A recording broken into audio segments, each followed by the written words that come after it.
Guys, alam nyo na yan kung paano yan. Yan ay dinakdakan.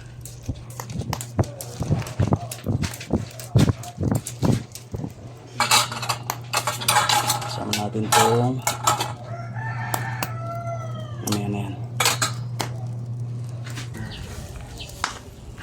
Nice. Dinakdakan to, dinakdakan. Niluluto natin. Hold mo siya na nakapatay yung machine. Tapos ito, atay ng manok. Oo, tapos kung may makikita kami sa bottom there. Oo, dun sa may command niya. May navigation.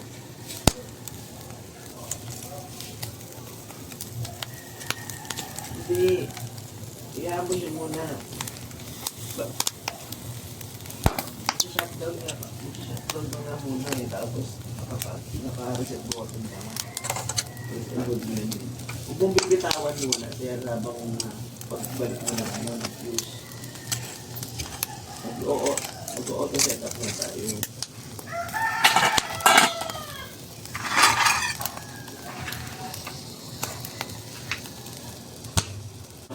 Tanggalin mo yung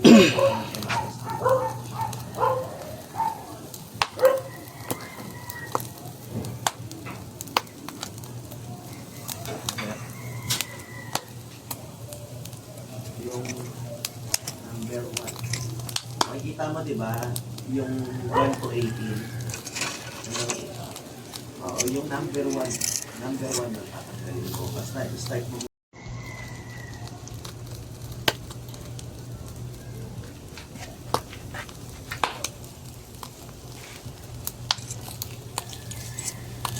Ice hacker. Ice hacker na siya. PGB na yan. Tanggalin mo yung tanggalin mo yung 5 and 6. Yung mga surog na yan, mapait po yan. Ito hindi masyadong masunod to.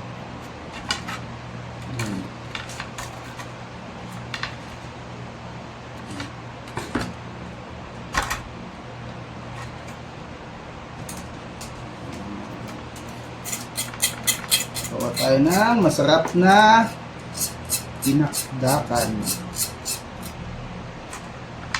Ilocano style. Siyempre, Ilocano tayo eh. Kailangan naman na Bicolano style. Hindi naman tayo taga Bicol.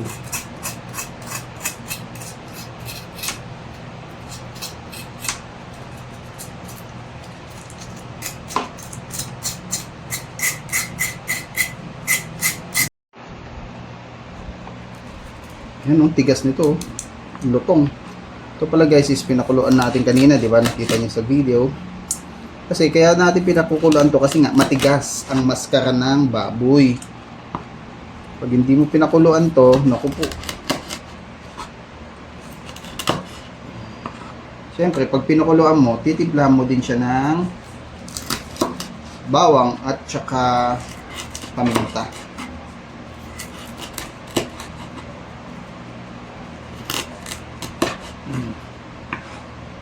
Yan. Malalaki lang kasi pang ulam lang naman namin. Hindi naman siya pang pulutan. Siyempre, pag pangpulutan niya, medyo liitan nyo ng konti para matagal. Alam nyo naman, yung mga... Tsaka ito pala yung favorito ni Mrs. Oh. Diba? Inihaw din niya yan. Hinaluan natin ng konting laman. Liempo.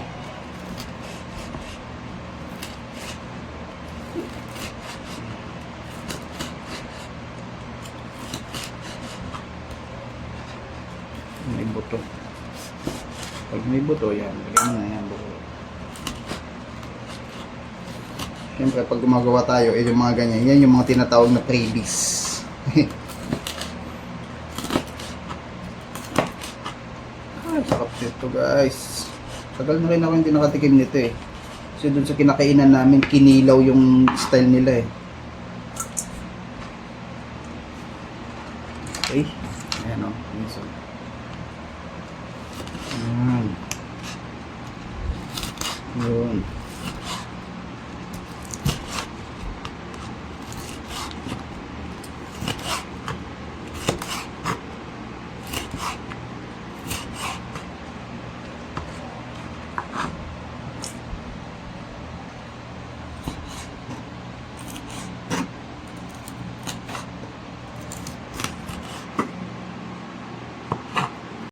Ito pala guys yung inihaw ko na isasama natin, atay ng manok.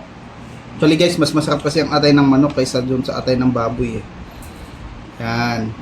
Atay ng manok yan, inihaw din natin yan. Sinaba din natin yan sa laga, tapos inihaw. Pampalasa yan guys. Ngayon, kaya nagluto ako ng ganito kasi nga day off naman, walang pasok, linggo. Kaya cooking muna tayo ng paborito nating dinakdakan.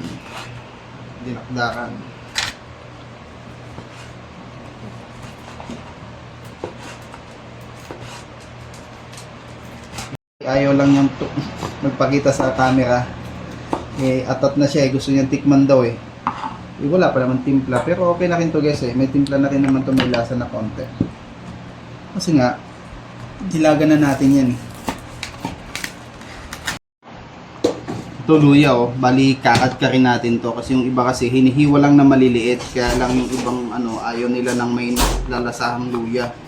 Kaya ang gagawin natin, kakad ka rin natin.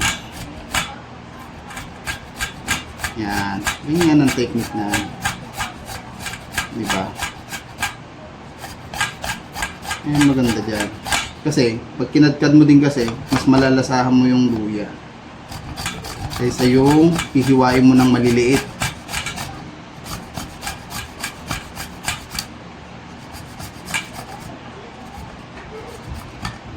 Siyempre, ito, tatapon mo na ito. Okay, yan. Ayan.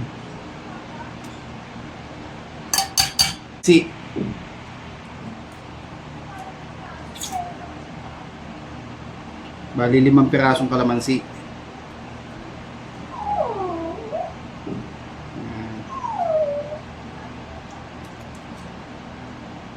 Sibuyas, kalamansi. Para ka lang naman nagtitimpla to ng kinikilawin. Kaya lang ang maganda dito, nakaihaw siya.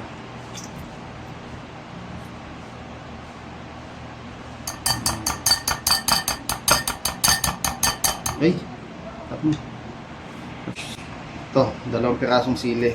Tingin na lang natin para mapino natin.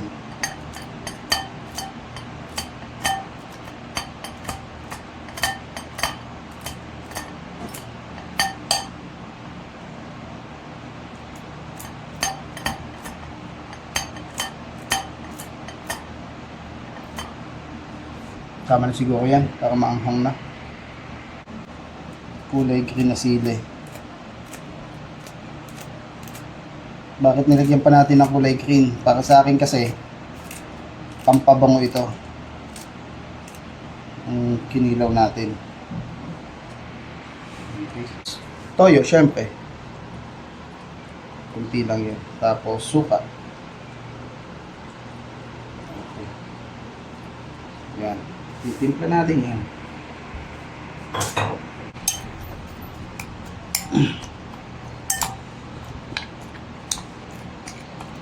Haluin nyo lang yan guys oh.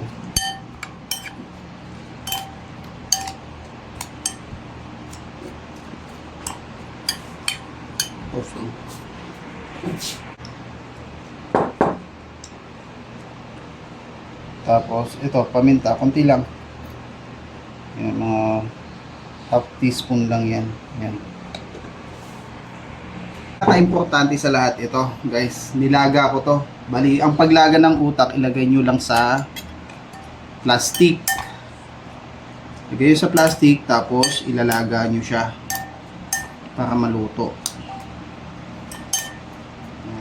Lalagay natin dito. Kaya natin lagay dito, bakit hindi natin diniretso dito? Para mahalo natin maigi. Kasi once na diniretso mo doon, mahirap na maghalo.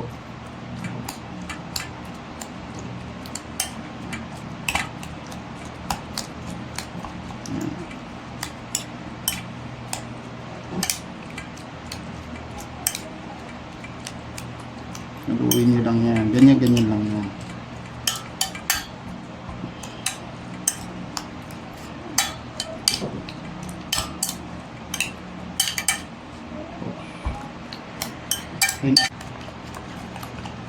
Yan, haluin nyo lang maigi. Yung iba kasi, ang nilalagay nila, mayonnaise. Pag mayo kasi, maasim siya na matamis.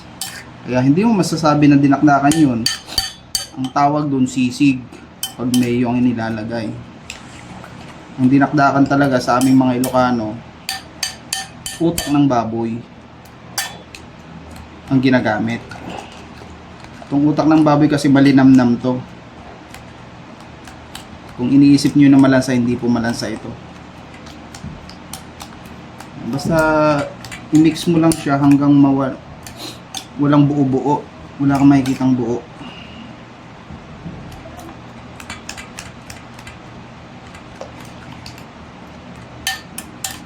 Ayan. Para ka nang nagbabati ng itlog.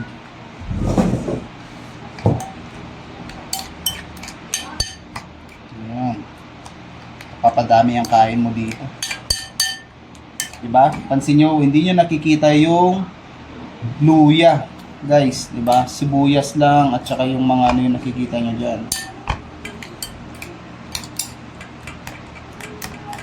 Ako kasi hindi ko hilig kasi ang luya eh. Pero masarap ang luya. Pantanggal lansa. Okay. Yun. Tapos pag yan nga, okay na yan, goods na yan, lalagay mo na dito. Yan. Diba? Ang ganda niyan.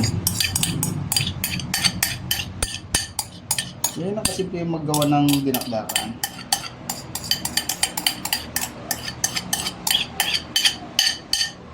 Okay. Tapos, haluin mo ngayon yan. Diba?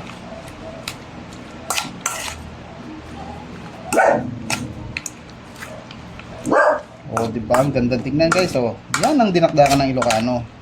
Kaya pag pupunta kayo sa bandang La Union, Ilocos, yung mga ganyan, pag nakakita kayo ng ganyang nakahain sa mga karinderya o kaya mga kainan, ayan, authentic.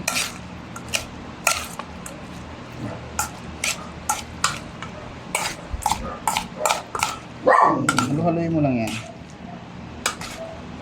para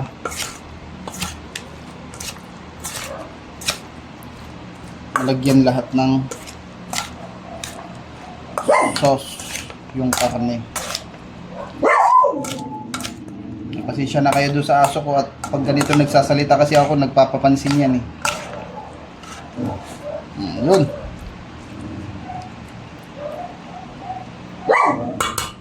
Goods na.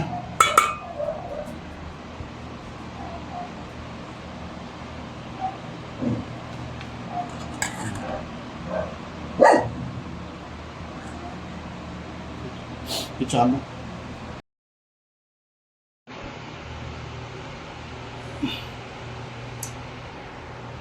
Guys, tapos na. Bali, syempre, bandang huli, tikiman time na to. Tikman natin ah. Buha lang ako ng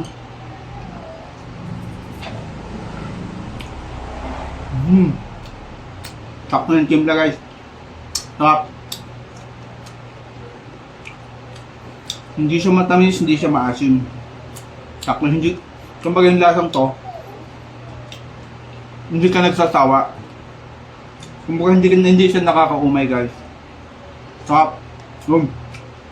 Kaya kayo, gawa na rin kayo nito. Madaling-madali lang. Basic lang to. Yan. Ah.